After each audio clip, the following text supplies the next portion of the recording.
কেমন আছো? ভালো। তুমি? যেমনটা চেয়েছিলে। তাহলে তো বেশ ভালোই আছো। হয়তোবা। বাচ্চাটা তোমার, তাই না? কিভাবে বুঝলে? দেখতে অনেকটা তোমার মতোই।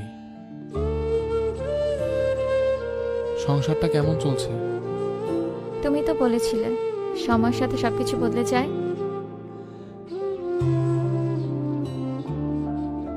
আচ্ছা। কোথাও যাচ্ছ? বিজি? না, অফিস শেষে বাসা যাচ্ছি। ও, তাহলে তোমাকে আর আটকানো যাবে না। যাও, সাবধানে যেও। আচ্ছা, তুমি ভালো থেকো। চেষ্টা করব।